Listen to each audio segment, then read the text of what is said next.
Hi, I'm Brandon, And I'm Megan. and we're on a journey to improve our marriage, our family, our faith, our fitness, well, just about everything. Along the way, we might accidentally give a tiny bit of solid advice, so join us as we chat each week. Welcome to the Fools in Love podcast. All right, well, for those of you who don't know, we just got back from traveling, and I always love traveling because you get to do fun things like wait in that security line, and one of my favorite parts always is getting to deal with the TSA. No matter what, it seems like I just have some kind of sticker on my head with the TSA agents. And so I'm just going to tell you a story of what happened to me just the other day because it's fresh in my mind. So we're going through security and it's crazy. We were out in San Diego and it was the craziest stretch of security. It took so long. The lines were just crazy. So we get up through where you go through the little monitor thing. I don't know what it is. It's not a metal detector anymore. It's like it looks at the fillings in your teeth and, sees you naked. I don't know what it does, but you guys know what I'm talking about. So Megan goes through the scanner and everything's fine. And then it's my turn to step up and they say, "Sir, are your pockets emptied?" All the normal questions. Okay, come in here, put your feet awkwardly on these two spots and put your arms up. So I put my arms up. They put me through and the nice lady says, "Okay, go ahead and step over here." So very quickly, I'm approached by two men, two other TSA agents, and they go something along the lines of, "Sir, is your groin a sensitive area?" And I'm like, "Is my groin a sensitive area? Like, what kind of question is that?" And they're like, "Sir, why don't you go ahead and turn around and look at the monitor?" So they proceed to turn me around. Granted, there's 1,000 people everywhere. Well, yeah, I did. And Megan's saying, "Yes, my groin is actually sensitive." And the guy's like, "Well, turn around and look at the monitor, sir."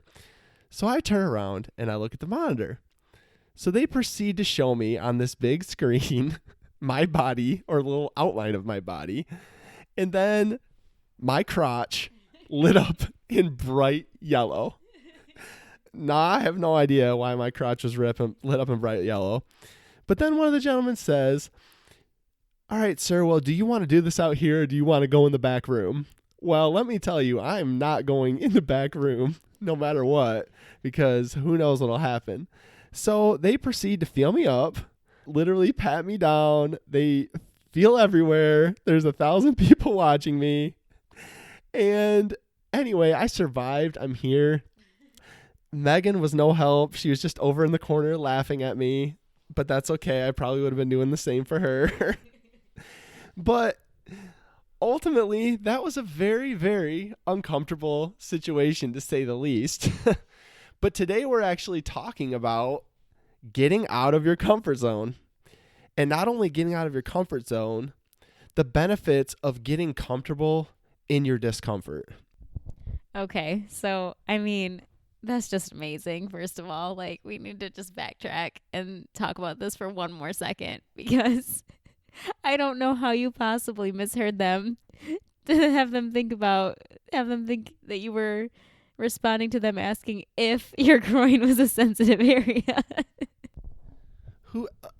Who talks? My thing is, like, I'm fully capable human being, but when I walk through security, and I've flown 1,000 times, and I've never once had a TS agent talk about my groin. All right, I'll give you that. It was probably weird. So, yeah, we just got back from San Diego, and we were actually at Social Media Marketing World, which is a conference, a big conference where you get to talk about all the things social media, which is great when you're in podcasting and blogging and all the things we do. So we went and we took a few days, like Wednesday through Sunday. The conference was Wednesday through Friday, and it was just an amazing experience. It was actually my very first experience at Social Media Marketing World. This was his third year, so he was a little bit more of a veteran than I am. So he got to show me the ropes for sure. And not only was it Meg's first social media marketing world, it was her first conference ever. So yay for Meg. She made it. For those of you who haven't listened before, one of the things about Meg is that she is an introvert. And so going to a conference may not be the most comfortable thing in the world. No, it was really hard to do. Thankfully, I was able to have my wonderful, amazing husband right by my side, but we didn't really stick together the whole time anyway. So I was actually doing quite a bit of this on my own, which is kind of a big deal for me. Yeah, and if you guys haven't been to a conference before, obviously, you're going to different sessions. They're all set up a little bit differently, but ultimately you're trying to meet new people, learn new ideas, go through all of that.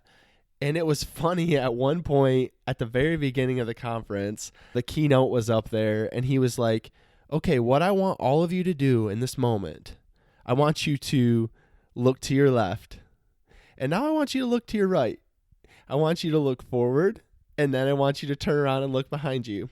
And then he says, those are people here who are trying to learn just like you.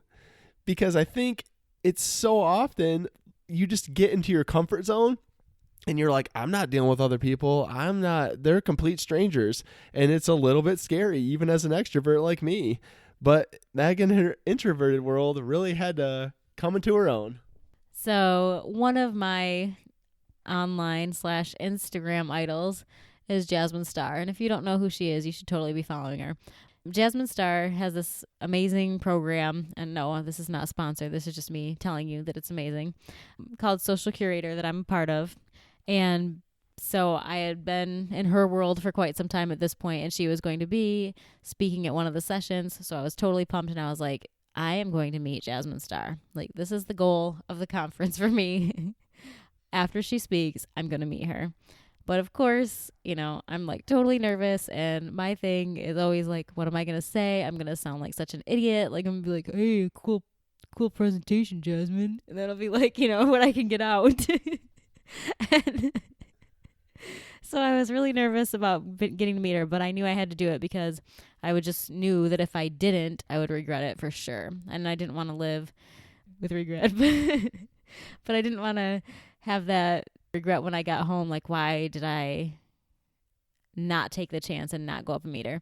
So she did her thing. Afterwards, there was like a whole group of people trying to meet her.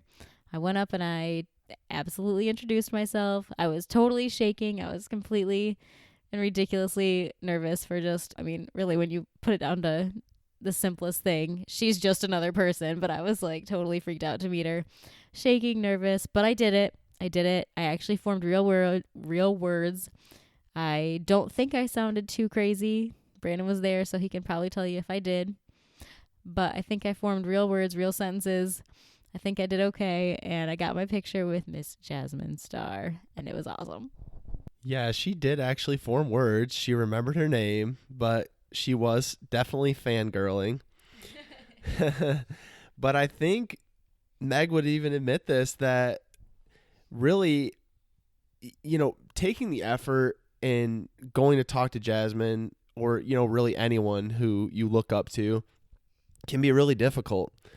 But I think even in this conference, I really saw, just from the outside perspective, like Meg really growing, because so often she fears certain situations or, big groups of people. Like she said, you always fear like you're going to say something dumb. I mean, I'm extroverted and I still believe, what am I going to say? I'm going to say something stupid or whatever.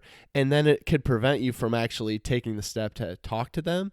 But once Meg was doing it, and I think she would tell you, it became a lot easier. 100%. Yeah. It was, by the time we were going to the next sessions, there happened to be another Instagram session that same day that we both wanted to go to. And afterwards, Brandon was like, I don't know, should we stick around and meet this speaker? And I was like, well, I mean, yeah, you follow her, you know her, like we totally should. And by that time, I was not comfortable, but I didn't have the same fear as I did the first go around. Then, each time we were introducing ourselves or talking to one of the speakers, it just felt a little bit easier. And now I'd still be nervous to meet anyone new, but I think I'm more well equipped to do it. Yeah, like Megan said, I mean, even as an extrovert, like I have no problem talking to people. A lot of what I do in my job is talking to people, talking about what I do, and I'm completely comfortable in my own skin. But when you're at a conference and you're trying to approach people, especially people that you admire and look up to, it just is challenging. And you don't really want to step out because of fear of saying something silly or whatever. But really, as you go on to it and you put yourself out there, it just becomes easier. It was actually really cool when we were at the conference. It's set up where they have different niche tables and they have what people are interested in. And we actually had a lot of really good conversations with other podcasters, other people in different fields, and you just get different understandings and where they're coming from, and everyone's doing things a little bit differently, but you're just able to learn and grow. It was just really cool to see all the different groups of people come together, but everyone really has to step outside, get your face out of your phone, and not shrink into a ball, because I think so often when you get into an uncomfortable situation or a situation that could be uncomfortable, it's really easy to just go back to your comfort, to just go back to your phone and pet it and stroke it and flip through Instagram on it instead of looking out and actually having conversations. But we really pushed ourselves to make sure that we were doing that. We did. It was so funny because okay, so you need to understand something. When we're recording this podcast, it's not glamorous. We are really, truly, in real time, sitting on our couch and passing a microphone back and forth. So we were getting like all the tips from the other podcasters that we met. We were like, how does it work to add in a second mic? How does it work what mic should we even have? Like, do we even have a good enough one? What systems, what everything, tell us all your tips and tricks. But even just something like that from people that are just one or two steps ahead of us, that aren't huge names or anything, just getting that knowledge was a huge step of growth, I think, for both of us, because we don't generally reach out in that capacity and want to learn and just get uncomfortable for the sake of growth. But here we were doing it. And here's a good side note too. So they had all these little tables set up for Brandon was saying, different niche interests. And one of them was so amazing. It was labeled the introvert table. And I walked by it and looked at Brandon. He looked at me. And we realized the table's empty. Because what kind of self-respecting introvert would go to a table to talk to other introverts? It's just not what we do. And we both had a good laugh because we couldn't believe what we were seeing. It was just so perfect. I wonder if they'll have the introvert table next year, actually. I don't think I ever saw anyone sitting at the introvert table the whole time. The conference was great. And really, every time we do it, and we've talked about this before, but we just never regret taking the trip and really taking the opportunity to do something new. Because what happens is we sit here most of the time, and I'm sure all of you do as well, and you're with your normal core group of people. Most of the time, they're very much like you. They look like you, they talk like you, they act like you, they have the same habits and rituals and things that they do as you. And when you go out and you talk to new people from completely new fields, from completely different countries even, you find such a new assortment of ideas and an understanding that you would have never had you just stuck in your comfort zone. And that's one of the things why we really took the step to push ourselves, because going to this conference, or just going to San Diego in and of itself, it's a lot different than North Carolina. By going out and talking to new people and putting new things in front of yourself, it can really give you more opportunities to grow.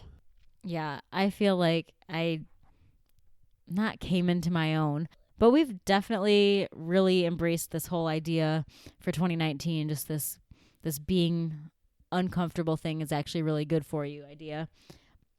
The only way we're really ever going to make progress is to go outside of that comfort zone, which, if you're like me, it's actually the worst thing ever to have to do, because I like to be comfortable. I mean, I like to be comfortable in the way that like at 5:03 p.m. I need to be in my pajamas type comfortable. I don't want to go out. I don't want to do anything. I want to be at home with my husband and my kids. Like, I live for comfort. So to do anything outside of that is just not really in my DNA. I get all flushed if there's too much attention on me. I'm the voice of our auto attendant at work, and every single time I have to hear myself on it, I grimace and like, ugh, I do not like this. And every time I do a Instagram story where it's just like my direct face in the screen, I'm like, oh, I don't like this. I don't like this. So really, anytime I'm doing any of this, it's just an opportunity for growth, and it's hard, it's uncomfortable, but as I'm doing it, I know that I'm just getting better so that eventually I can tackle that and move on to the next thing that would be hard and scary that I can overcome. Yeah, and the more times you do those things, just the easier it gets. And I know we've talked about that before, but when me and Meg were talking about this idea, I really went back to an analogy of like riding a bike. Like when you first had to ride your bike, you had to learn, you had to have someone hold you, you had to have training wheels on it. But now, I mean, I haven't rode a bike in, I don't know, like 10 years. And I know I could just go out to the shed, pick one up and ride it. But it's because you have to expose yourself to things that might be scary at the beginning, and then eventually they become easier. I know a lot of things in my career so far, starting out, every little thing freaked me out. Like it was just a scary thing no matter what, because I'd never experienced it before. So like every single thing that would come up, I would just lose my mind and I'd be like, oh, this is the biggest deal ever. Now literally the building could be on fire and I'd be like, why are you calling me? Call 911. You know, it's like there's just nothing that can really take me off or fluster me, because if you expose yourself to more things, you just condition yourself to be able to accept what it is, think about it logically, and move forward. And that right there, my friends, is growth. But if you never expose yourself to any of those things, you're not going to do that. Because if you just sit there and sit in your normal, happy little world, it's going to be really hard to do that. So you have to challenge yourself. And that's one of the things that we did firsthand on this trip. Kind of reminds me of having your first versus your second kid, actually. Like when you have your first kid, everything's a big deal. Every little thing makes you nervous and scared. You call the doctor because your kid like bumped their pinky toe on something.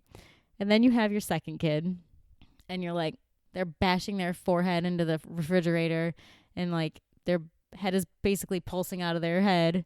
And you're like, I think they're probably going to be okay. And you send them to bed like 10 minutes later, which is a true story. We totally did this.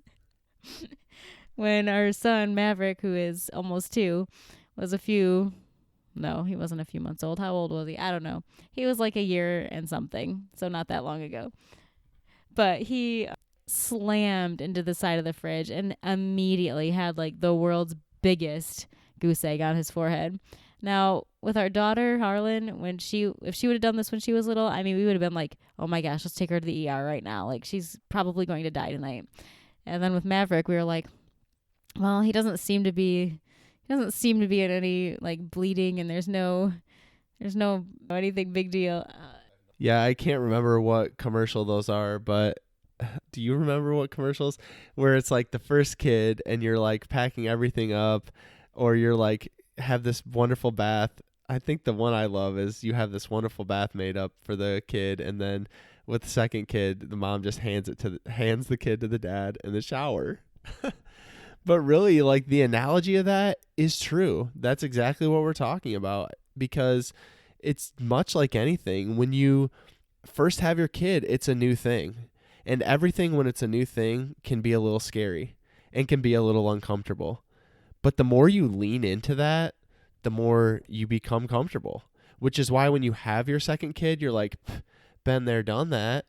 And by the way, I'm a happy third child who had the parents who didn't care about any of the things that they would have cared about with my brothers, because they had been through it before. But really, the more that you expose yourself to new people and new experiences, you put yourself out there, you go into places that you may not be as comfortable with, the comfort comes over time. And like Megan was saying, it's not something where now all of a sudden she's going to be jumping on, a live video or going on a TV interview and be completely fine. It does take time, but I think she did slowly build up some confidence. Like I said, I saw it throughout the time we were there. I saw it throughout our conversations while we were there. And now next time around, she'll just have a little bit more where she's put herself out there and feels a little better about it. And I know that over time, if she goes back into her habits and goes back into the things that she's comfortable with, then she's going to go back into that wonderful comfort zone that we all love. And she's not going to be exposing herself to things, and things aren't going to be going as well as she would have hoped. Oh, yeah. Well, number one, I am not going back to a comfort zone ever because it's just way too much fun to be learning new things all the time. And I don't want to be the same person that I am today 5 years from now. I don't want to write in a diary today and be writing the same exact things 7 years from now. So that ain't going to happen. But just real quick, because you were just saying that it never totally gets easy and I wouldn't be able to, just do everything super comfortably, even though I did have growth. That's absolutely true, because when I went to the Amy Porterfield session, before the session, I actually got to meet her. Of course, when I went up to her, I was like, I just don't feel like I have anything to say on live video, so I don't go live, because her topic was going to be on live video, of course. And she was basically like, all right, well, here's the thing, you're just doing it for you right now until you get comfortable. And then during the session, she called me out. She said, "Where's Megan?" And I had to raise my hand. And of course, I'm just like complete. I mean, I know I was bright red. And then she's like, who else has ever felt like this? And said what I had said. And nobody raised their hand. Literally in a whole room of a bazillion people, nobody else could say they felt like I did, which she was like, yeah, they're lying. But the point remains, I was bright red, the only one who would cop to this. And there I was. And it was uncomfortable. But I had still gone up to her beforehand, which I would have never done in my past lives. And I survived it. And I know that anything that comes like that again, I'll be able to get through and not die. So there's that. One of the things that's so amazing to me, too, is if you talk to any of the people that you look up to, and they will be actually transparent and honest with you, which most of them will, they were all in the same place as you. I mean, all the people that I've talked to, like when you talk about certain fears or certain discomforts that you have, they're like, well, yeah, of course I had that, but I just kept doing it and doing it and doing it and building up my confidence and building up my comfort level. But all of them started in a place. Like, no one naturally is just like okay with, like Meg was using an example, like going on live video. I mean, I guess there's probably some people that are, but most people, when you click it on and you see the little red light and you see your stupid face in it, you feel a little bit stupid. And that's just the way it is. But the more you put yourself out there, the better it's going to become. And that's with everything. And if you think about it, think about anything right now and think to yourself, what are things that you used to be uncomfortable with that you're now comfortable with? Okay, well, how did you become comfortable with those? You have to expose yourself to those things, and it's so easy not to. But if you don't do it and you don't put yourself out there, then you never, ever allow yourself the opportunity to grow. And if you're not growing, then you're not improving, and you're just staying the same. So I guess if you're happy staying the same, so one, good for you. Two, I am not that way. So I will continue to put myself out there and pursue opportunities to grow, because I know that every experience that I've had and everything that's been difficult and everything that where I've had to lean into the discomfort, I've come out a better person on the other end, even though in the moment it doesn't happen to be the greatest thing ever.